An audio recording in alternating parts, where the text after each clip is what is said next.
এবারের ঈদে মুক্তি পেয়েছে শাকিব খানের বরবাদ সিনেমা। মেহেদী হাসান হৃদয় পরিচালিত এই সিনেমা মুক্তির প্রথম দিন থেকেই বেশ দাপট দেখিয়েছে বাংলাদেশে।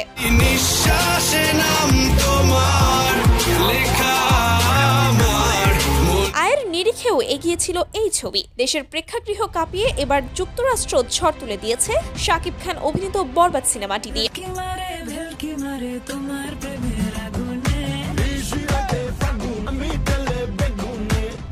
গত বৃহস্পতিবার 17 এপ্রিল নিউ ইয়র্কের স্থানীয় সময় সন্ধ্যা 7:30টায় এর ফার্স্ট শো দিয়ে সিনেমার্ট সিনেমাসে মুক্তি পায়। সিনেমার্ট সিনেমাসের ম্যানেজার বারী সাহেব বলেন, 1952 সাল থেকে যাত্রা শুরুর পর এই প্রথম কোনো বাংলা ভাষার সিনেমা রিলিজ পেল তাদের হলে। আর প্রথম শোতেই দর্শক একেবারে কানায় কানায় পূর্ণ। ছবি দেখে হল থেকে বের হওয়া দর্শকদের মুখেও শোনা গেল উচ্ছ্বাস আর ভালো লাগার কথা।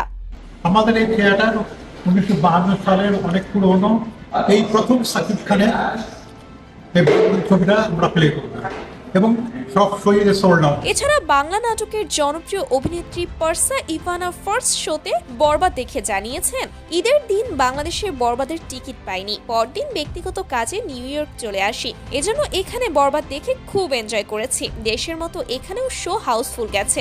আমি জাস্ট সিনেমা অর্ধেক দেখে আমার কাছে মনে হচ্ছে যে এরকম কমার্শিয়াল সিনেমা এর আগে কখনো বাংলাদেশে হয় নাই এখন পর্যন্ত। শাকিব খানের এসকে ফিল্মস ইউএসএ এর পরিবেশনায় যুক্তরাষ্ট্রে মুক্তি পেয়েছে মেহেদী হাসান হৃদয় পরিচালিত বরবাদ এবং 19 এপ্রিল আজ কানাডার দর্শকদের জন্য রিলিজ পাচ্ছে ছবিটি। এসকে ফিল্মস সূত্রে জানা যায়, প্রথম সপ্তাহের তুলনায় দ্বিতীয় সপ্তাহে আরো বেশি থিয়েটার পাবে বরবাদ। যুক্তরাষ্ট্রের বাঙালি বসবাসকারী এলাকায় বরবাদ নিয়ে দর্শকদের আগ্রহ তুঙ্গে।